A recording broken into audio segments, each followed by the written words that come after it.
खाना हाथ से गिर जाता है। अब उतना ऊंचाई पर ऐसे ऐसे उतना होता है। माई जान मान ज्ञान गुण सागर जय कपीस।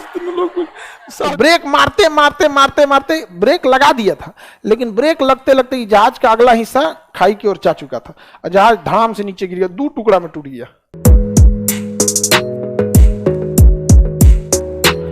भारत में वायु परिवहन के जनक JRD टाटा को कहा जाता है। वह खुद ही एक पायलट थे। वो खुद क्या थे? पायलट थे। उन्होंने ही भारत में चालू किया था एयर इंडिया। क्या चालू किया? Air India. बाद में सरकार ने कहा कि इस जहाज को हम खरीद लेते हैं, आपकी कंपनी को आप छोड़ दीजिए। टाटा ने बहुत चिल्लाया कि भाई हमारा कहा, आप अपना दूसरा कंपनी खोल लीजिए, सरकारी एयरलाइंस हमरा का लिए। सरकार ने कहा ना, नेशनलाइजेशन होगा, राष्ट्रीयकरण होगा, ये लो पैसा, जहाज का पैसा ले लो, कुछ एक्स्ट्रा पैसा ले लो। कंपनी की वैल्यूएशन निकाली जाती है।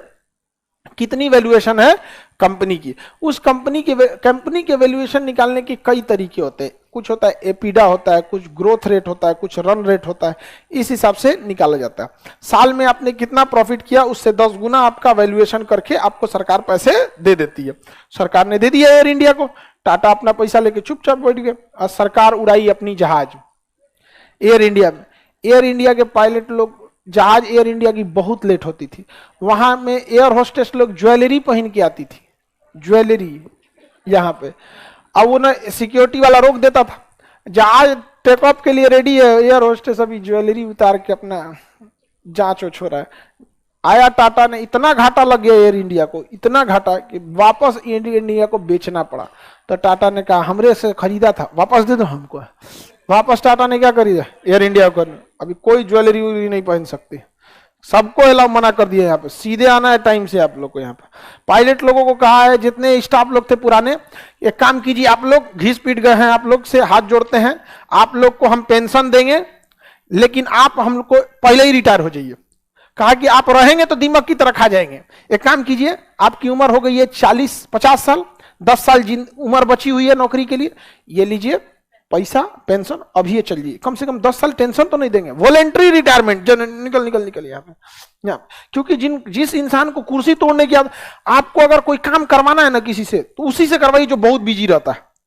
बहुत बिजी रहता है ना, जिसको टाइम नहीं, उसी को काम दीजिए, देखिए फट करके दे देगा आपको, क्योंकि उसके हैबिट में है वो चीज।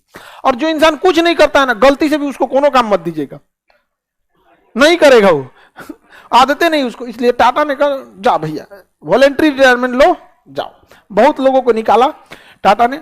और अब टाटा क्या बन गया? प्राइवेट सेक्टर का सबसे बड़ी एयरलाइन। एक तरह से कहिए अभी इंडिया में सबसे बड़ी प्राइवेट सेक्टर में इंडिगो है। कौन सा? इंडिगो। इंडिगो जो है, देखिए एयरलाइन इंडस्ट्री बहुत घाटे का सौदा होता है। पूरी एयरलाइन में टोटल जो प्रॉफिट होता है ना, 10%। सोचिए 10% का ही बिजनेस है एयरलाइंस का। रीजन, इतना ज्यादा जहाज तेल पी जाता है, फ्यूल पी जाता है, जिसका कोई हद नहीं। मतलब दिल्ली से पटना आएगा तो कम से कम 6000 लीटर फूंक देगा, 6000 लीटर। और अगर मौसम ठीक है तब, मौसम खराब है ना तो 6000 से ज्यादा फूंक देगा। अच्छा, पटना एयरपोर्ट पे रनवे खाली नहीं है, बिजी है, तो घुमाएगा उसको, 3 चक्कर और मार, और फूंक दिया। कोहरा है तो कह देगा भोपाल चल जाओ, बचल कसर कसर उजा ले जाकर फूंकवा दिया, फिर वापस ले आया। समझ में आ गया कि नहीं आ गया? बहुत झमेला होता है उस सबको, समझ में? तो सारा एयरलाइंस का खर्चा उसके फ्यूल पे जाता है। एयरलाइन बिजनेस बहुत फायदे का बिजनेस नहीं है। टोटल बिजनेस मॉडल दुनिया की जितनी भी एयरलाइंस है उस सबका प्रॉफिट मार्जिन कितना रहता है? एवरेज 10%। किसी का 8 है, किसी का 6 है। अब सोचिए अरबों खरबों रुपया लगता है, करोड़ों रुपए लगते हैं जहाज के लिए। 200 करोड़ का एगो इंजन में आता है, जजिया का इधर और 200 करोड़ का उधर। 400 करोड़ तो इंजन में लेके घूम रहा है। बाकी जजिया में रहता कौन ची है? पाइप है गोल, कुर्सी लगल है, 3 गो एने 3 गो एने। मेन जहाज का सब कुछ जो है ना, उसका विंग्स है। विंग्स पे ही फ्यूल होते हैं। ये जो विंग्स होता है ना, इसी पे फ्यूल होता है, इसी पर स्पीड ब्रेक होता है, इसी पे फ्लैप्स होते हैं, इसी पे घुमाने मुड़ाने वाला होता है। सब कुछ इसी पे होता है, विंग्स पे ही। इसी पे इंजन लटकल होता है। अब पिछवा एक पोछिया निकल जाता है, स्टेबिलाईजर, वो भी बहुत जरूरी होता है, दाहिने बाएं घुमाता है। बाकी बीच वाला तो पाइप है, बैठने उठने का व्यवस्था, लाइट बत्ती है, टहलने के लिए चाय कॉफी है। और कमांड कहाँ है? आगे है। बाकी जहाज का सब कुछ क्या है? विंग्स है, यही है सब कुछ मेन चीज यहाँ पर। जहाज काफी खर्चीला है, तो उसका बिजनेस, तो इंडिगो काफी प्रॉफिटेबल है, क्योंकि इंडिगो ना पैसा वैसा ज्यादा नहीं चार्ज करती, एक मिनिमम फेयर चार्ज करती, खाना वाना आपको नहीं देगी, पहले से आपको बुक करना पड़ेगा। बाकी एयर इंडिया घुसते खाना देगी सबको, सबसे पहले खाना, एयर इंडिया खाना बहुत अच्छा होता है। इंडिया में जितने एयरलाइंस है उसमें एयर इंडिया खाना बहुत अच्छा देता है। आप बुक किए, आप पैसा बहुत महंगा नहीं लेता है, टिकट में ही ले लेता है उसी में, अब बहुत ज्यादा महंगा नहीं है, लेकिन खाना ठीक ठाक देता है। तो अभी इंडिया में सबसे बड़ी एयरलाइन कौन है? एयर इंडिया, नहीं नहीं इंडिगो। कौन सा है? इंडिगो। इंडिगो, इसकी सबसे ज्यादा फ्लाइट्स चलती हैं इंडिगो की। अभी टाटा सेकंड नंबर पे जा रहा है, क्योंकि टाटा ने बहुत दिमाग लगाया। टाटा के पास 4 गो जहाज है, 4 एयरलाइंस है। इंडिया में सबसे ज्यादा अगर आपको सुविधा मिलेगा तो विस्तारा में मिलेगा। इंडिया में सबसे ज्यादा सुविधा किसमें मिलेगा? विस्तारा। उसके सीट में भी बहुत गद्दा उद्दा जोड़ा रहता है, पूरा बढ़िया से हैवी एकदम विस्तार। आगे देखिएगा तो अगवा का 10 गो सीटवा, थोड़ा सा जैसे पूरे जहाज में ऐसे जो सीट रहेगी ना, पूरे जहाज में हर चीज का वीडियो देखेगा तुम लोग। 3 इधर और 3 इधर रहता है। 3 क्या रहता है? 3 इधर और 3 इधर रहता है, लेकिन आगे की सीट में 2 गो रहता है। इसमें 2 गो रहेगा बिजनेस क्लास, इसमें बिजनेस। अच्छा, एक एक तो जहाज है, कतर एयरलाइंस, एतिहाद एयरलाइंस, एमिरात एयरलाइंस, उसमें आपका बिजनेस क्लास सिंगल एगो रहता है, उसमें सावर और नहाने होने के भी पूरा दिया रहता है बढ़िया। तो किराया लेता है उसका 3 लाख। किराया कितना रहेगा? 3 लाख। 2 घंटा के कितना ले लेगा? 2 से 3 लाख ले लेता। अभी अब आप अपने से किराया समझिए। अगर आप पटना से दिल्ली आते हैं, पटना टू दिल्ली, पिछवा वाला नॉर्मल लोगों के लिए होता है 3-3 गो, इसे कहते हैं इकोनॉमी। पटना से दिल्ली का एवरेज किराया आएगा आपको 6,000। हालांकि शुरू होता है 3500 से, लेकिन 2 महीना पहले बुक करना पड़ेगा। एवरेज किराया कितना आएगा? 6,000, 1 हफ्ता पहले बुक करेंगे। और बिजनेस क्लास का आएगा 20,000, मिनिमम 20,000। बिजनेस का कितना आएगा? 20,000, और उसका 6,000। बिजनेस में क्या रहेगा? वहां आपको 2 आदमी रहेगा, वहां भी वीआईपी लोग मिलेंगे। जजिया में तो वैसे भी वीआईपी मिलते, उसमें एकदम बड़का वीआईपी वाला मिलेगा। इसमें मंत्री जी लोग उसी में मिलते हैं। एक बार एगो मंत्री जी हमको वहां मिल गए, हम उनका पूरा रास्ता दिमाग खा गए, और बेचारा जाए कहां जहाज से छोड़ के। उनका उसमें कभी कभी अपडेट भी कर देता है जहाज को, कभी कभी मजबूरी होता है। आप बिलीव नहीं कि एक बार हम इसका किराया दिए थे 25, जिसका 6,000 होता है। इमरजेंसी में जाना रहेगा ना, तो इसका किराया एकदम भयानक बढ़ा देता है। इसे फ्लेक्सी फेयर कहते हैं। क्या कहेंगे? Flexi fair. आप जहाज 1 घंटा पहले बुक कीजिए ना, 1 घंटा पहले 25,000 से नीचे कोनो ना दिखाने वाला है। जितना लेट से बुक करिएगा उतने आपको महंगा, और जितना पहले बुक करेंगे उतना महंगा, क्योंकि जहाज का नियम होता है फ्लेक्सी फेयर। क्या कहेंगे? फ्लेक्सी फेयर कहते हैं। जितना टिकट बिकेगा उतना महंगा होगा। 10% टिकट बिका, 10% महंगा हुआ। 20% बिका, 20% महंगा कर देता है। और कभी कभी लास्ट में तो 3 गुना कर देता है, 300% महंगा कर देता है। अब सोचिए पटना से दिल्ली जाने का ऑन एन एवरेज कितना है? 6,000, लेकिन 7,000 के आसपास पकड़िए। अगर 1 हफ्ता 2 दिन पहले बुक कराएंगे तो 7,000। पूरी यूपीएससी का कोर्स है 7,000 में, 7,500 में पूरा यूपीएससी का कोर्स है।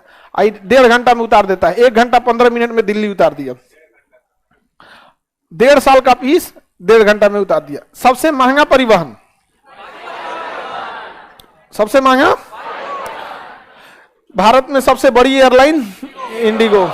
इंडिगो सबसे बड़ी एयरलाइन समूह टाटा, टाटा समूह, समूह में टाटा समूह, क्योंकि एयर इंडिया उसका हो जाएगा एयर इंडिया। अभी ये लोग सबको मिला के मर्ज कर देंगे।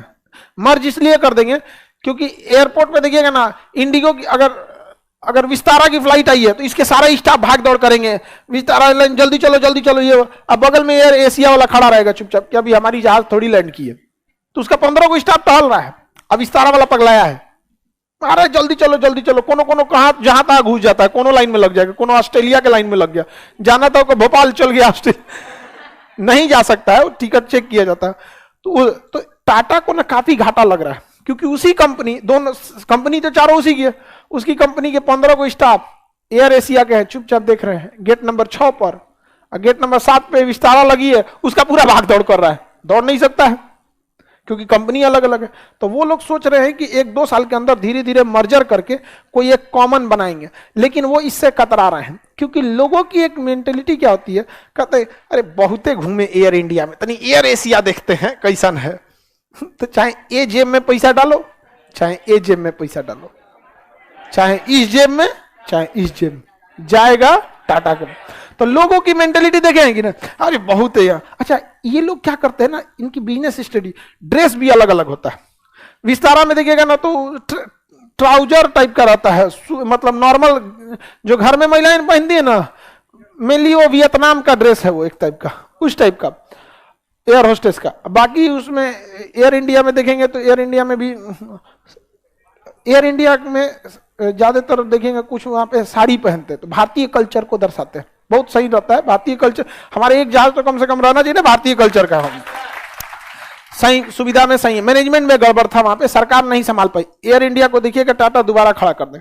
वही अगर देखेंगे एयर एशिया का अलग है, air Asia air India express का अलग है, तो लोगों की भी एक मेंटेलिटी रहती है। तो कंपनियां इस बात से कतराती हैं कि हम कुछ पैसा तो बचा लेंगे, मर्जर कर लेंगे तो कुछ पैसा बच जाएगा, कि एक ही स्टाफ जो है उस गेट पे लगी है, दूसरी जहाज इस पे, दूसरी जहाज उसका इस पे आता नहीं है, लेकिन मर्जर हो जाएगा, कुछ पैसा बच जाएगा। लेकिन फिर बिजनेस के पॉइंट ऑफ व्यू से थोड़ा गड़बड़ हो जाएगा कि इक्के को पूरा भर के जहाज हो जाएगी। ऐसे लोग सोचते हैं ना, अरे 4 बार इससे गए थे, अब इससे जाते हैं, अब इससे जाते हैं।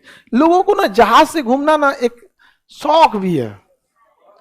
बरसात में जिन जाना घूम गए, चाहे मौसम जब खराब रहता है ना, जब स्टॉर्म आया रहता है, तूफान उफान, और जब टर्बुलेंस दिखाएगा ना, तब समझ में आएगा यहाँ पे दोबारा ना बैठे कभी। बहुत बार ऐसा होता है, वहां पे खाना हाथ से गिर जाता है, अब उतना ऊंचाई पर ऐसे उतना होता है, माई जान मान ज्ञान गुण सागर जय कपिस्तु लोग सब देखिएगा ना, अगल बगल में होने लगते हैं, तो होता है। लेकिन सबसे सेफ माना जाता है हवाई जहाज की यात्रा को, क्या माना जाता है? सेफ, सबसे सेफ माना जाता है, क्योंकि सबसे गहन जांच किसकी होती है? हवाई। सबसे ए ग्रेड की क्वालिटी किसमें लगाई जाती है? हवाई जहाज। सबसे सेफ माना जाता है। लेकिन अनसेफ इसलिए कहते हैं कि अगर एक्सीडेंट हुआ तो बचने की संभावना लगभग 0 हो जाती है। ट्रेन में क्या है कि दुर्घटना होती है तो बचने की संभावना रहती है। हालांकि अब हवाई जहाज भी क्या हो चुके हैं कि एडवांस हो चुके हैं, काफी लेवल तक क्या हो चुके हैं? एडवांस। तो दुर्घटनाएं भी बहुत एडवांस हो चुकी हैं। अभी 2014 में एक जहाज गायब हुआ था, पता ही नहीं चला। आपको याद होगा 2020 में एक केरल का एक एयरपोर्ट था कोझिकोड, एयर इंडिया एक्सप्रेस आ रहा था जहाज, रनवे ओवरशूट कर गया। रनवे को क्या कर गया? ओवरशूट कर गया, और जहाज आगे जाके खाई में गिर गया। वो पहाड़ के ऊपर रनवे तो गिर गया, यहाँ पे जहाजिया 2 टुकड़ा में हो गया। ब्रेक मारते मारते मारते मारते ब्रेक लगा दिया था, लेकिन ब्रेक लगते लगते जहाज का अगला हिस्सा खाई की ओर जा चुका था, और जहाज धड़ाम से नीचे गिर गया, 2 टुकड़ा में टूट गया। बहुत लोग उसमें डेथ कर गए थे, एक पायलट भी। पायलट तो सबसे अगवे होता है, पायलट के आगे कुछ होता ही नहीं, पूरा जहाज यही बैठ बैठा था, शीशा है, जहाज खत्म, पूरा पीछे अगवे लेकर होता है, उड़ चुके हैं। अब पटना एयरपोर्ट, किसी भी एयरपोर्ट को कम से कम 9000 फीट होना चाहिए। कितना होना चाहिए? ये है 6900, यानी लगभग 7000 फीट है। कितना है? 7000 फीट। पटना एयरपोर्ट पे जब जहाज आती है ना, सख्त निर्देश होता है कि पायलट ही, कैप्टन जहाज उतारेगा, कैप्टन को जहाज उतारना पड़ेगा, क्योंकि उसके बगल में ट्रेनी पायलट बैठा होता है, फर्स्ट ऑफिसर कहते हैं उसे। फर्स्ट ऑफिसर, वो कैप्टन भी पूरा जहाज उड़ा लेता है, लेकिन अभी उसको सिखाता है, देख देखो ऐसे नहीं ऐसे। तो जो पटना एयरपोर्ट आता है, रुक जाओ तुम, अभी रुक जाओ, थोड़ा भरोसे ना छोड़ते यहाँ पे। जितना मिनिमम होना चाहिए उतना से नीचे कम है। और उतरने के बाद विदाउट इमरजेंसी ब्रेक लगाए यहाँ जहाज रुक ही नहीं सकता। बिना इमरजेंसी ब्रेक के यहाँ जहाज नहीं रुक सकता, रनवे ओवरशूट कर जाएगा यहाँ। और यहाँ जहाज के पायलट को सख्त निर्देश होता है कि थोड़ा भी अगर आगे गए तुरंत लेके भागिए। कोई इस उम्मीद में मत रह गए तनिषा अगवे न उतरे हैं, तनिषा के चक्कर में अगवा फुलवारी स्टेशन है, रेलवे स्टेशन, चल जाएंगे वायु परिवहन से केवल रेल परिवहन में चल जाएंगे। केवल एक दीवार का है, एक दीवार रनवे का, एक दीवार खत्म हो गया तो फुलवारी शरीफ रेलवे स्टेशन। अच्छा, पीछे का दीवार खत्म हुआ तो चिड़ियाघर, उधर से भैंस देखेगा। सीआर देखेगा, ये कौन चीज है जी? पायलट भी आया है देखने के लिए हम। ये तो हाल हो गया हमारे यहाँ का। दरभंगा एयरपोर्ट की व्यवस्था को एकदम लचर कर दिया गया यहाँ पे, जबकि दरभंगा एयरपोर्ट से काफी ज्यादा पैसेंजर 30 से 40 लाख पैसेंजर प्रति साल उतरते हैं यहाँ पे। तो हाल है यहाँ पे एक से एक व्यवस्था हो गया है।